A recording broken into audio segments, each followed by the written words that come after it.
శారదానగర్ మరియు రామ్ మందిర్ ఏరియాలో విద్యుత్ సరఫరా మెరుగుపరచడానికి 2,40,00,000 వ్యయంతో నిర్మించిన 33/11 kV సబ్స్టేషన్లు ఎమ్మెల్యే ఎంఎస్ రాజ్ ఠాకూర్ ప్రారంభించారు. తెలంగాణ రాష్ట్ర ప్రభుత్వం ముఖ్యమంత్రి రేవంత్ రెడ్డి ప్రతి ఒక్క పేద కుటుంబానికి దృష్టిలో పెట్టుకుని 2 యూనిట్ల ఉచిత కరెంట్ అందిస్తున్నారు. గతంలో మాటిమాటికి కరెంటు కట్టే ఉండేది, కానీ తెలంగాణ రాష్ట్రంలో కాంగ్రెస్ ప్రభుత్వం వచ్చిన తర్వాత ఎక్కడ కూడా కరెంటు కోతలు లేకపోవడం వల్ల ప్రజలు సంతోషంగా ఉన్నారు. ఈ సబ్స్టేషన్లో 8 మెగావాట్ల సామర్థ్యం గల 2 ట్రాన్స్ఫార్మర్లు ఏర్పాటు చేయబడ్డాయి. ఈ ప్రాజెక్టు ద్వారా ప్రాంతీయ ప్రజలకు నిరవధికంగా ఒత్తిళ్లేని విద్యుత్ సరఫరా అందుబాటులోకి రానుంది. ఇంతకుముందు 5 మెగావాట్ల ట్రాన్స్ఫార్మర్ ద్వారా విద్యుత్ పంపిణీ జరుగుతుండగా ఇప్పుడు 8 మెగావాట్ల ట్రాన్స్ఫార్మర్ల ఏర్పాటు వల్ల విద్యుత్ డిమాండ్ను సమర్థవంతంగా నిర్వహించేందుకు వీలవుతుంది. ఇది పరిశ్రమలు, గృహాల విద్యుత్ అవసరాలకు పెద్ద ఎత్తున తోడ్పాటుగా నిలవనుంది. ఈ సందర్భంగా ఎమ్మెల్యే మాట్లాడారు. ప్రజలకు మెరుగైన మౌలిక సదుపాయాలు అందించడమే ప్రభుత్వ లక్ష్యం. ఈ సబ్స్టేషన్ల ద్వారా భవిష్యత్ అవసరాలను దృష్టిలో పెట్టుకుని విద్యుత్ సరఫరా వ్యవస్థను బలోపేతం చేస్తున్నామని తెలిపారు. ఈ కార్యక్రమంలో విద్యుత్ సంబంధిత అధికారులు, కాంగ్రెస్ పార్టీ నాయకులు, ప్రజలు పాల్గొన్నారు. మరి అనేక మందికి ఇబ్బందులు కలగకుండా, ఏ ప్రాంతాల్లో కూడా చీకటి అనేది ఉండకుండా, జన నివాసాలు ఉండే ప్రాంతం, అదే కూడా వ్యాపార కేంద్రాలు, ఇండస్ట్రీస్, వారందరికీ కూడా ఇబ్బందులు లేకుండా వారి పవర్ సప్లై చేయాలని ఒక ఆలోచనతోటి రాష్ట్ర ప్రభుత్వం వారిని విన్నవించుకున్న వెంటనే గౌరవ శ్రీ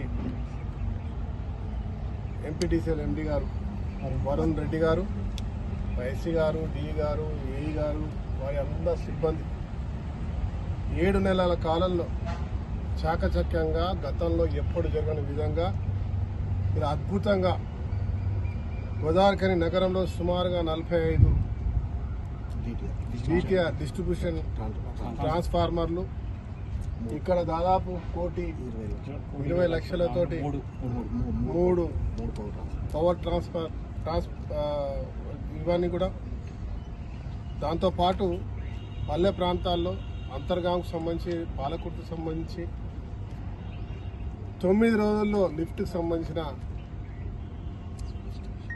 ఒక సబ్ స్టేషన్ ఏర్పాటు చేశారు. చరిత్రలో లిఖించదగినటువంటి 9 రోజులు.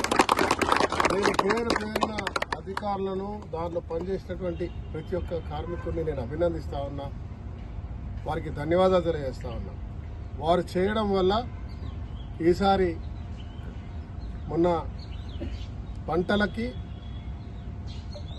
దాని వాడకానికి ప్రయోగాత్మకంగా వాడడం వల్ల ఇవాళ 20,000 మెట్రిక్ టన్నుల ధాన్యాన్ని ఒక్క మండలంలో సాధించగలిగినాం. వారికి ప్రత్యేకంగా ధన్యవాదాలు. అదే మాదిరి ఈరోజు ఇంకా అక్కడ ఒక సబ్ స్టేషన్ గోలివాడ దగ్గర, అంతర్గాం గోలివాడ, అదే మాదిరిగా పాలకుర్తిలో అన్ని ప్రాంతాలకు కడుతూ అనేక సుమారుగా 15 కోట్ల రూపాయల వ్యయంతో కార్పొరేషన్ 2 మండలాల్లో ఈరోజు విద్యుత్ సంబంధించిన ట్రాన్స్ఫార్మర్లు, సబ్ స్టేషన్లు ఏర్పాటు చేయడం జరిగింది. కేవలం 7 నెలల కాలంలో వారి యొక్క చిత్తశుద్ధి, మన పేటలో ఉన్నటువంటి, ప్రజల పట్ల ఉన్నటువంటి ఈ ప్రాంతంలో ఎవరికి ఏ ఇబ్బందులు రాకుండా చేసే కార్యక్రమంలో మరి ఎలక్ట్రిసిటీ డిపార్ట్మెంట్, ఎంపీటీసీకి సంబంధించిన అధికారులను ప్రత్యేకంగా అభినందిస్తూ వారికి రామగుండం ప్రజల